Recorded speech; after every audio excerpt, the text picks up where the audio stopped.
1953년 노벨 문학상을 받은 알베르 까뮈는 알제리 태생의 프랑스 소설가이고 극작가였습니다. 이 사람이 1942년에 발표하는 작품이 이방인이라는 소설인데, 이 소설 한 편으로 문단의 총알을 받게 되고 2년 뒤인 1944년에 짧은 단편 하나를 발표합니다. 우리 번역된 제목이 오해라는 제목으로 번역이 되었는데 내용은 이렇습니다. 인적이 드문 시골에서 여인숙을 운영하면서 살아가는 마르타라는 딸과 엄마는 그 여인숙에 투숙하는 사람들 중에서 돈이 있어 보이는 사람들을 살해하고 그들의 돈을 훔친 다음에 그 시체를 그 여인숙 앞으로 흘러가는 강물에 유기합니다. 딸 마르타에게는 꿈이 있습니다. 바다가 보이는 곳에 가서 살고 싶은 것이 그의 꿈입니다. 그 꿈을 이루기 위해 돈이 필요했고, 그 돈을 위해 딸과 엄마는 투숙하는 사람들 중에서 선별해서 살인을 하는 거죠. 그러면서 20년 전에 집을 나간 오빠를 기다리느라 그 여인숙을 떠나지 못하고 엄마와 딸은 거기서 삽니다. 어느 날, 그날도 돈이 있어 보이는 젊은 남자가 투숙을 했고, 평소처럼 딸 마르타와 엄마는 그 남자를 조용히 살해하고 그 앞으로 흘러가는 강물에 던져버렸습니다. 그리고 그 남자의 가방에서 돈을 훔치다가 신분증을 보게 되는데, 그 신분증을 보니까 20년 동안 자기가 기다리고 있던 아들이었더라는 거예요. 자기 손으로 죽인 그 남자가 20년 동안 자기가 기다리던 아들이었다는 사실을 알고 엄마는 아들을 던진 그 강물에 뛰어들어서 목숨을 끊습니다. 뒤이어서 마르타는 남편을 찾으러 온 오빠의 아내에게 오해였다는 말을 남기고 스스로 역시 목숨을 끊습니다. 이 소설을 통해 까뮈는 말하고 있습니다. 이것이 오해다. 그리고 오해는 모두를 파멸로 몰고 간다. 그뿐만 아니라 인간의 욕심이 행복을 가져다 줄 거라고 생각을 하고 있는데 그것 역시 오해다. 이것이 까뮈가 이 소설을 통해 우리에게 하는 말입니다. 우리는 살아가면서 수많은 오해를 하기도 하고 또 오해를 받기도 하면서 살아갑니다. 그런데 많은 경우에 오해는 작정하고 하지 않고 그냥 발생한다는 거예요. 우리의 의지와 의도와 상관없이 그렇게 오해들이 발생하기 때문에 우리는 이것을 오해라고 이렇게 말합니다. 그리고 이와 같은 오해는 사람과 사람 사이에서만 발생하는 것이 아니라 학문의 세계에도 발생을 하고 문화의 세계에도 발생을 하고 과학의 세계에서도 발생을 하고 그리고 신앙의 세계에도 역시 오해가 발생한다는 사실이죠. 우리가 신앙생활을 하면서 발생하는 오해 가운데 가장 빈도가 높은 것은 성경 본문에 대한 오해라는 것입니다. 본문의 말씀에 대한 오해라는 이 말은 성경 말씀에 대한 바른 이해가 방해를 받는다는 의미예요. 우리가 그 말씀을 정확하게 이해하는 데 있어서 장애물이 있다는 거죠. 그렇게 성경 말씀에 대한 바른 이해를 하는데 방해를 받는 본문 중에 하나가 오늘 우리가 읽은 본문입니다.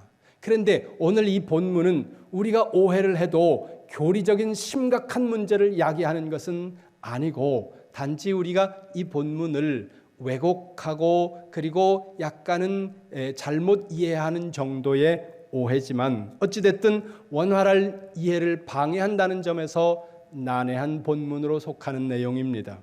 이제 천천히 본문 속으로 함께 들어가 보겠습니다. 먼저 기억할 것은 이 본문을 오해하지 않기 위해서 스펙트럼을 넓게 가지는 것이 필요하다는 것을 기억하면서 본문을 봅니다. 15장 1절을 보겠습니다. 15장 1절 말씀. 누가복음 15장 1절. 함께 봅니다. 시작.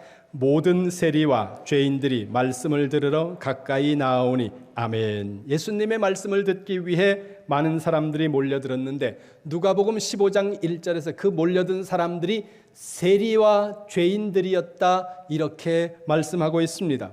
그렇게 당시 사회에서 인간다움이라는 어떤 요소로부터 철저하게 배제되어 있고 인간다움과는 거리가 멀었던 사람들이 예수님께로 몰려드는 모습을 보면서 당시에 기득권을 가지고 있던 기득권총에 속했던 사람들 누구겠습니까? 서기관과 바리새인들입니다. 그들이 예수님을 향해 수군거리는 거죠. 2절입니다. 2절 말씀 15장 시작. 바리새인들과 서기관들이 수군거려 이르되 이 사람이 죄인을 영접하고 음식을 같이 먹는다 하더라. 아멘. 그들의 수군거림을 인식하신 예수님께서는 3절입니다. 같이 보세요. 시작. 예수께서 그들에게 비유로 이르시되 아멘. 그들 서기관과 바리새인들이 예수님께로 오는 사람들을 보면서 수군거리고 그리고 이 수군거림 속에는 비웃음이 있었습니다. 그렇게 수군거리는 그 서기관과 바리새인들을 향해서 예수님께서 말씀하시는데 예수님의 말씀의 형식이 비유였다는 거죠. 그러면서 15장에 세 개의 비유가 연속적으로 이어지고 있는데 그 세 개의 비유는 잃어버린 양을 찾는 목자 비유, 잃어버린 드라크마를 찾는 여인 비유, 잃어버린 아들을 찾는 아버지 비유, 우리가 다른 말로 탕자의 비유라고 합니다. 이 세 개의 비유가 연속적으로 이어지고 있다는 거죠. 반복적으로 세 번이나 반복되고 있는 이 비유를 통해서 예수님께서 하시는 말씀은 하나님은 잃어버린 자를 찾으시는 하나님이다. 이것을 말씀하고 있다는 사실입니다. 그리고 계속 이어지는 말씀이 우리가 읽은 16장이에요. 16장 1절 같이 보겠습니다. 16장 1절 같이 봅니다. 시작. 또한 제자들에게 이르시되 어떤 부자에게 청지기가 있는데 그가 주인의 소유를 낭비한다는 말이 주인에게 들린지라. 아멘. 16장 1절 말씀은 누가복음 16장의 말씀의 타겟이 제자들인 것처럼 보인다는 거예요. 거기 제자들에게 이르시되 이렇게 말씀하고 있으니까요. 그런데 14절을 보시기 바랍니다. 16장 14절 말씀 같이 봅니다. 시작.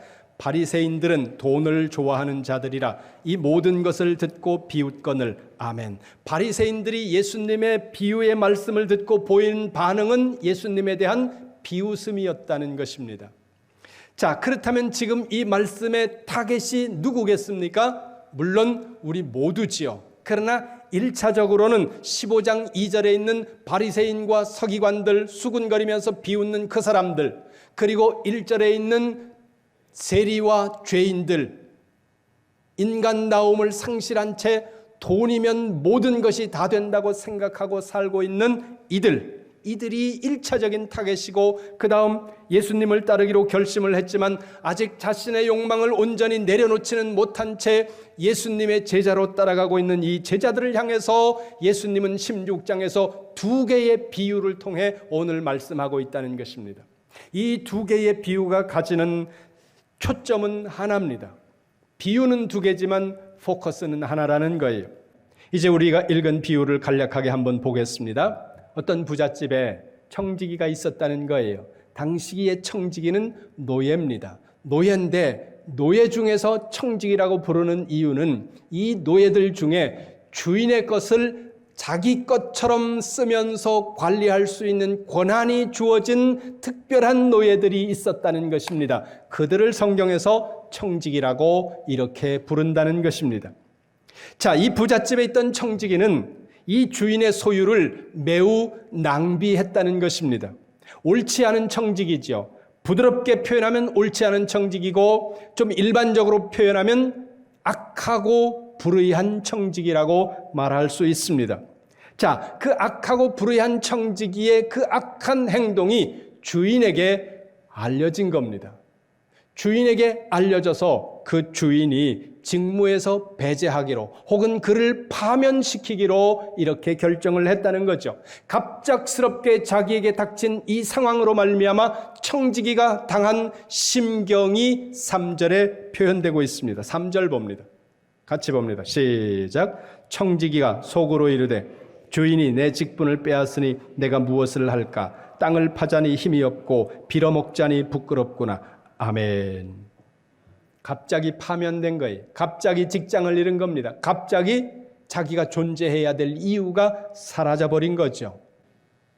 2014년도 5월 13일 날 TV조선 뉴스쇼라는 프로그램에 40대 가장이 실직을 하고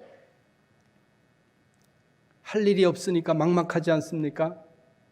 40이 되어서 갑자기 새 일을 하기는 어렵고 막 그러니까 뭘 할까 생각하다가 주식을 할까, 그리고 퇴직하면서 가지고 나온 얼마 안 되는 돈을 가지고 주식에 몽땅 투자를 했는데 그게 그만 다 날아가 버렸습니다. 너무 막막한 나머지 아내와 10대 딸을 살해하고 자기도 목숨을 끊었다는 슬픈 내용이 방영이 됐습니다. 지금 이 청지기의 막막함이, 답답함이 이 3절에서 그렇게 말하고 있다는 거예요. 땅을 파자니 힘이 들 것 같고 힘이 없고 어디 가서 빌어먹자니 너무너무 부끄러울 것 같고 어떻게 하면 좋은가? 그러다가 생각한 것이 4절입니다. 4절 보세요. 시작. 내가 할 일을 알았도다. 이렇게 하면 직분을 빼앗긴 후에 사람들이 나를 자기 집으로 영접하리라 하고. 아멘. 청지기가 생각을 했다는 거죠. 주인에게 빚진 사람을 데려다가 불러다가 주인 몰래 그 빚을 깎아줘야 되겠구나. 그리고는 사람들을 불러서 어떤 사람은 절반도 깎아주고 어떤 사람은 3분의 1도 깎아주면서 빚을 깎아줬다는 거예요. 그러면 이 불의한 청지기가, 이 옳지 않은 청지기가 주인에게 빚진 사람의 그 빚을 주인에게 말하지 않고 불러다가 깎아준 이 이유가 뭐예요? 하나라는 거죠. 내가 이 집에서 쫓겨나면 나중에 나 오갈 데 없는 나를 그래도 뭔가 생각해 주지 않을까, 그거 하나 기대하고 이 사람이 그 일을 했다는 겁니다. 그런데 이 지점에서 우리의 고민이 시작되는 거예요. 지금 이 나쁜 청지기가 하는 일이 불법 아니냐 생각해 보세요. 불법이지 않습니까? 자기에게 빚진 것도 아니고 주인에게 빚진 거예요. 사장님이 받아야 될 돈을 직원이 말도 안 하고 깎아준다. 말이 안 되는 얘기지 않습니까?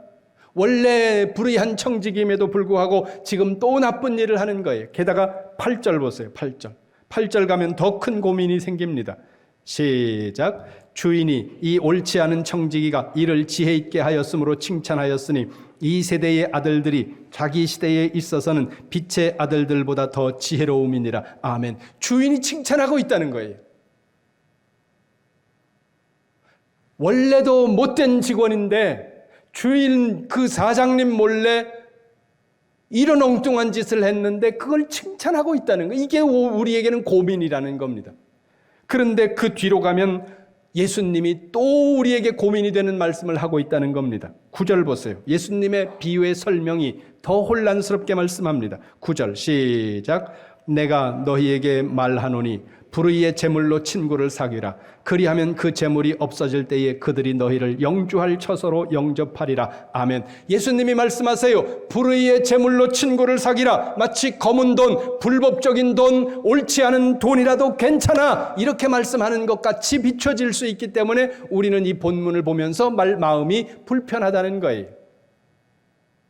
여기서 우리가 기억해야 할 것은 하나님께서 우리에게 성경을 주실 때는 그 성경을 해석하도록 주신 성경이라는 겁니다. 따라서 우리는 이 성경을 해석해야 된다는 거죠. 그런데 성경을 해석해야 될 때는 많은 원리들이 있는데 중요한 원리 하나는 예수님께서 말씀하고 계시는 그 말씀에 예수님의 의도 안에서 해석해야 된다는 거예요.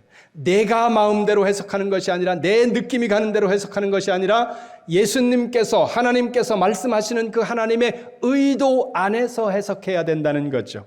그렇다면 지금 이 누가복음 16장 1절부터 13절, 더 넓게는 누가복음 16장 전체를 통해서 예수님께서 말씀하시고 계시는데 그 예수님의 의도가 뭐냐 하는 겁니다. 오늘 이 16장 1절부터 13절, 그리고 더 넓게는 16장 전체를 통해서 말씀하고 계신 예수님의 큰 의도를 확인하는 것은 어렵지 않습니다. 이 말씀을 읽으면 한 번만 읽어도 예수님의 의도가 확 드러난다는 거예요. 그 예수님의 의도가 뭘까요? 미래를 준비하라는 것입니다. 한 번만 따라해 주세요. 미래를 준비하라. 영원한 미래를 준비하라. 지금 이 누가복음 16장 1절부터 13절에 기록된 비유의 말씀에서 우리가 다른 곳으로 너무 빨리 관심을 두거나 관심을 그렇게 쉽게 옮겨버리면 이 말씀이 우리에게 오해가 생긴다는 거예요. 그냥 쉽게 다른 곳부터 순서가 있는데 우리가 먼저 느낌이 가는 대로 관심을 둬버리면 이 말씀이 왜곡될 수 있다는 거죠. 근데 우리의 관심은 어디로 제일 먼저 가느냐 하면 이 청지기의 불의함이에요. 하는 모든 일이 다 불의해요. 우리 문화 속에서 봤을 때 완전히 불의합니다. 그런데 주인이 칭찬해요. 예수님도 칭찬하고 있다는 거예요. 이걸 우리는 이해하기가 어렵다는 거죠. 도대체 예수님은 왜 이렇게 말씀하는가? 여기로 먼저 관심을 두게 되면 본문이 오해가 발생한다는 거죠. 그래서 프레임이 전환이 너무 섣부르게 빨리 이루어지면 안 된다는 겁니다. 부부싸움을 할 때 남자들이 주로 져요. 그거는 여성들이 말을 잘하기 때문이 아니라 남자들이 그 프레임 전환에 걸려드는 거예요. 무슨 얘기인가 하면 한참 이제 싸운단 말이죠. 싸우는데 여성들은 죄송한데 여성 비하하는 게 아니에요. 여성들은 이상하게 말귀를 잘 못 알아들어요. 그래서 그게 아니라고 이야기를 하면 자꾸 딴 얘기를 하는 거예요. 그러면 내가 왜 말을 못 알아듣는데 그 순간 왜 소리치는데? 이렇게 하면서 앞에서 얘기하던 거는 다 사라지고 그 다음엔 소리친 걸로 싸우게 되는데 남자는 논리적인 사고를 하는 사람들이거든요. 구조가, 머리가. 근데 가만히 보니까 자기가 소리를 질렀거든요. 그러니까 내가 소리 질렀네? 그럼 내가 잘못했네? 이렇게 되는 거예요. 프레임 전환이 너무 급격하게 이루어지니까 지는 건데 앞으로는 잘 싸우시기 바랍니다. 너무 섣부르게 프레임의 전환이 이루어지면 여기서 이 옳지 않은 이 불의한 청지기에 관해서 우리가 너무 관심을 빨리 주다 보면 말씀의 왜곡이 발생한다는 거죠. 여기서 우리가 먼저 해야 하는 것은 그 청지기의 불의함이 아니라 왜 예수님이 이 비유를 말씀하고 계시느냐 그걸 찾는 거예요. 예수님께서 왜 이 비유를 말씀하고 계실까? 예수님은 거의 모두를 비유를 통해서 가르치셨는데 그리고 수많은 비유를 말씀하셨는데 좋은 비유도 얼마든지 있고 합리적이고 논리적인 비유도 얼마든지 있는데 예수님께서 왜 논리적이고 합리적이고 빈틈이 없는 비유를 하지 않으시고 왜 이렇게 허점이 많아 보이는 누가 보든지 비웃을 수 있는 지금 서기관과 바리새인들이 그 얘기 들으면서 비웃지 않습니까? 그렇게 비웃을 수 있는 그런 비유를 예수님께서 들고 계시느냐 그 말입니다. 비유를 하도 많이 하셔서 예수님이 비유가 떨어지셨나? 이렇게 생각할 수도 있지 않습니까? 사람은 그럴 수 있어요. 그거는 아니라는 것이죠. 그렇다면 예수님께서 이 비유를 말씀하시는 이유가 있지 않겠습니까? 이렇게 우리의 눈으로 보았을 때 엉성해 보이고 사람들이 들으면서 비웃는 이 비유를 예수님이 왜 하고 계실까? 15장 1절로 다시 갑니다. 15장 1절. 같이 봅니다. 시작. 모든 세리와 죄인들이 말씀을 들으러 가까이 나오니 아멘. 등장하는 사람이 세리예요. 이들은 돈이면 된다는 이 물질 만능의 사고로만 머리가 가득 차 있는 사람들이었습니다. 2절 보세요. 시작. 바리새인과 서기관들이 수군거려 이르되 이 사람이 죄인을 영접하고 음식을 같이 먹는다 하더라. 아멘. 여기 등장하는 사람은 바리새인과 서기관들입니다. 그런데 이 사람들이 어떤 사람인지 16장 14절에서 우리가 아까 보지 않았습니까? 한 번 더 봅니다. 16장 14절. 같이 봅니다. 시작. 바리새인들은 돈을 좋아하는 자들이라 이 모든 것을 듣고 비웃거늘. 아멘. 그들은 돈을 너무 좋아하는 사람들이었다는 거예요. 그러니까 바리새인들이나 서기관들이나 세리나 죄인들이나 모두 다 똑같은 사람들이라는 거예요. 그러니까 예수님께서 이 비유의 말씀을 듣고 있는 모든 사람들, 세리와 죄인과 바리새인과 서기관들, 이들이 바로 이 누가복음 16장 1절에서부터 13절까지에 등장하고 있는 이 옳지 못한 이 청지기, 하는 모든 일이 불의하고 하는 생각하는 모든 것들이 불의한 그 청지기가 바로 너희들이야, 이 이야기를 지금 하고 있다는 거예요. 그러니까 이 비유를 해석하기 전에 이 비유가 가지고 있는 그 큰 메타포를 이들이 바라보기를 예수님께서 원하셨다는 것입니다. 그런 비록 옳지 못한 생각하는 것마다 그리고 행동하는 것마다 모두 옳지 않고 합법적이지 않고 불의한 이들도 미래를 준비하고 있다는 거예요. 그런데 너희는 미래를 준비하고 있느냐? 이걸 지금 물으시는 거예요. 주님 말씀합니다. 16장 11절 보세요. 16장 11절. 시작. 너희가 만일 불의한 재물에도 충성하지 아니하면 누가 참된 것으로 너희에게 맡기겠느냐. 아멘. 말씀이 쉬운 듯 하면서도 문장이 약간 어렵습니다. 이 말씀은 단어나 문장을 보시면 안 되고 구조를 보아야 됩니다. 무슨 말씀인가 하면, 자 보세요. 이 문장은 두 개의 개념이 서로 대조되도록 말씀하고 있다는 거죠. 보세요. 불의한 재물 그리고 참된 것, 이 두 가지의 개념을 서로 대조하면서 말씀하고 있는데, 불의한 재물은 뭘까요? 여기서 불의한 재물은 검은 돈, 불법적인 돈, 이걸 의미하는 것이 아니라는 거예요. 불의한 재물이라는 이 부분을 헬라어 사본으로 보니까 이렇게 되어 있습니다. 토 디아코 마모나. 마모나라는 이 단어의 명사형은 맘모나스입니다. 맘모나스라는 단어에서 맘몬이라는 단어가 오는데, 맘모나스라는 헬라어는 소유를 지칭해요. 우리가 소유할 수 있는 모든 소유가 맘모나스라는 이 단어 속에 포함이 된다는 거죠. 그런데 그 앞에 디아코스라는 형용사가 붙어 있는데 불의한 이런 뜻입니다. 불의한 형용사가 지칭하고 있는 것은 물질이 불의한 것일 수도 있지만 세상이 불의하다는 의미도 될 수 있고, 그리고 그것을 소유한 사람들이 불의하다는 의미로도 이해할 수 있다는 겁니다. 그러면 그 뒤에 참된 건 뭘 지칭하겠습니까? 여기서 참된 것은 하늘의 보화, 영적인 것을, 영원한 것을 지칭한다는 거예요. 자, 이 세상에서 가지고 있는 그것이 무엇이든 여러분들은 이것을 이 다음 생애로 가지고 갈 수는 없다는 거예요.